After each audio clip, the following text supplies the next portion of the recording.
Business चाहे जो भी हो उसमें लोगों का होना बहुत इम्पोर्टेंट होता है। बिजनेस के लिए इम्पोर्टेंट होता है कि स्किल्ड एम्प्लॉयज बिजनेस के साथ हमेशा जुड़े रहें और बिजनेस को सक्सेसफुल ग्रो करने का काम ह्यूमन रिसोर्स यानी कि एचआर का होता है। वैसे तो हम ह्यूमन रिसोर्स मैनेजमेंट सुनते रहते हैं, पर ये एचआरएम होता क्या है और ये किसी बिजनेस के लिए इतना इम्पोर्टेंट क्यों माना जाता है और बिजनेस को ग्रो करने के लिए एचआर का क्या रोल होता है और एचआरएम को एचआरएम ही क्यों कहा जाता है, कुछ और क्यों नहीं। ऐसे ही कई क्वेश्चंस आपको इस वीडियो में मिलने वाले हैं, इसलिए दोस्तों इस वीडियो को पूरी देखना और जानना एचआरएम के बारे में। ह्यूमन रिसोर्स इस शब्द का यूज किसी ऑर्गेनाइजेशन या बिजनेस में काम कर रहे लोगों के लिए किया जाता है। ये वर्ड सबसे पहले 1960 में यूज किया गया था, जब लेबर रिलेशंस को समझा जाने लगा था और मोटिवेशन और ऑर्गेनाइजेशनल बिहेवियर की इम्पोर्टेंस को कंसिडर किया जाने लगा था। ह्यूमन रिसोर्स मैनेजमेंट यानी कि एचआरएम का ऑब्जेक्टिव एम्प्लॉयज को मैनेज करके बेहतर परफॉर्मेंस अचीव करना होता है और एचआरएम बिजनेस के लिए एम्प्लॉयज को हायर करते समय ये ध्यान रखता है कि वो कंपनी कल्चर के लिए सुटेबल हो और लॉन्ग टाइम तक कंपनी से जुड़ा रहे और ज्यादा प्रोडक्टिव भी हो। यानी कि एचआरएम वो प्रोसेस है जिसके अंदर हायरिंग, फायरिंग, ट्रेनिंग और एम्प्लॉयज को मोटिवेट करना शामिल होता है।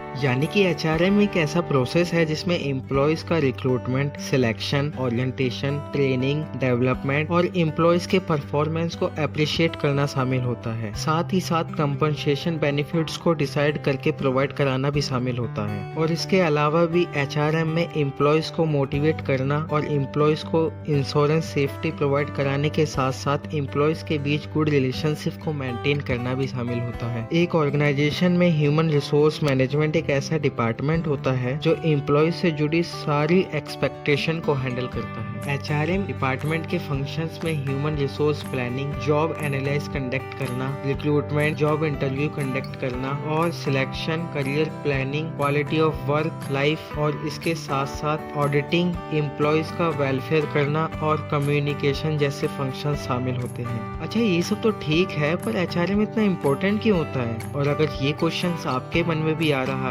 तो आपको ये पता होना चाहिए कि किसी भी प्रोडक्शन में या प्रोडक्ट की सर्विस में ह्यूमन माइंड और एफर्ट शामिल होते हैं और लोगों के बिना कोई प्रोडक्शन पॉसिबल ही नहीं है। यानी कि किसी भी प्रोडक्शन में ह्यूमन बीइंग्स, फंक्शंस, रिसोर्स होते हैं। इसलिए तो हर ऑर्गेनाइजेशन स्किल्ड और कैपेबल लोगों को अपने साथ शामिल करना चाहती है ताकि वो ऑर्गेनाइजेशन ऐसे ह्यूमन रिसोर्स के जरिए बेस्ट परफॉर्मेंस कर सके। पर इसे ह्यूमन रिसोर्स मैनेजमेंट क्यों कहा जाता है? इस टर्म को हम समझेंगे 3 वर्डों से। यानी कि ह्यूमन का अर्थ किसी ऑर्गेनाइजेशन के स्किल्ड वर्कफोर्स से है और रिसोर्स का अर्थ लिमिटेशन एबिलिटीज से है और मैनेजमेंट का अर्थ ऐसे रिसोर्स का यूज कैसे किया जाए ताकि ऑर्गेनाइजेशन के गोल्स और ऑब्जेक्टिव्स को पूरा किया जा सके। और इस तरह तीनों वर्ड्स को मिलाकर ह्यूमन रिसोर्स मैनेजमेंट बनता है। ऑर्गेनाइजेशन के स्किल्ड वर्कफोर्स का प्रॉपर यूटिलाइजेशन करना ताकि ऑर्गेनाइजेशन के गोल्स को अचीव किया जा सके और ऑब्जेक्टिव्स को पूरा किया जा सके।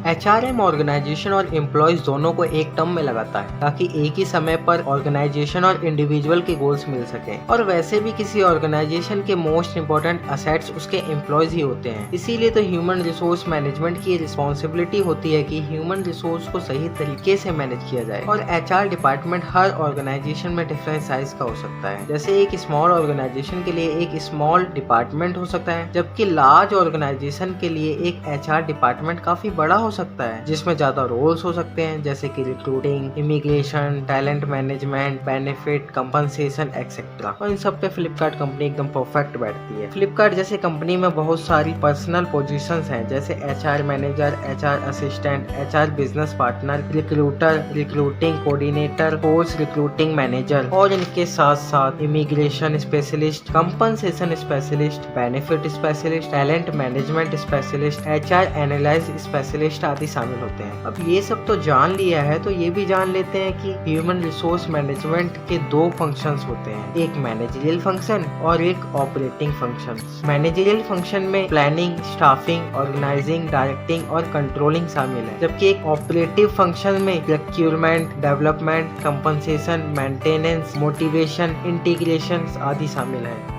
ये सब तो ठीक है, लेकिन ह्यूमन रिसोर्स मैनेजमेंट के लिए रिस्पॉन्सिबल कौन होता है? HRM अपने डेडिकेटिव HR परफॉर्मेंस के द्वारा काम करता है, जिसमें HR फंक्शंस के लिए HR रिस्पॉन्सिबल होता है, और ह्यूमन रिसोर्स मैनेजमेंट में HR डायरेक्टर तो टॉप लेवल के मैनेजर होते हैं जो सभी ह्यूमन रिसोर्स एक्टिविटीज और पॉलिसीज के लिए रिस्पॉन्सिबल होते हैं। और वैसे एक ह्यूमन रिसोर्स मैनेजमेंट की प्राइमरी रिस्पॉन्सिबिलिटीज क्या होती हैं? आइए जानते हैं इसके बारे में भी। कॉर्पोरेट कल्चर और प्लानिंग एंड पॉलिसीज की डीपली नॉलेज कलेक्ट करना, कंसोलेशन की तरह एक्टिंग करना, एम्प्लॉयज का रिक्रूटमेंट करना, टैलेंट मैनेजमेंट और वर्कफोर्स मैनेजमेंट करना, कंपनसेशन और बेनिफिट को हैंडल करना, वर्कफोर्स मैनेजमेंट करना, एम्प्लॉयज एंगेजमेंट करना, ट्रेनिंग एंड डेवलपमेंट करना, टीम बिल्ड करना, लेबर लॉ को ध्यान में रखते हुए वर्क करना, एम्प्लॉयज के साथ ओपन कम्युनिकेशन करना, और ह्यूमन प्रॉब्लम्स का पता करना और उन्हें सॉल्व करना, और ऐसे ही बहुत सारी रिस्पॉन्सिबिलिटीज होती हैं। दोस्तों, आपने इसमें HRM के सभी चीज़ों के बारे में जाना। दोस्तों, अगर आपको ये वीडियो पसंद आई तो वीडियो को लाइक करें, और अगर कोई डाउट हो तो प्लीज़ कमेंट करें, और नॉलेजफुल वीडियो देखने के लिए चैनल को सब्सक्राइब करें। Thank you for watching this video.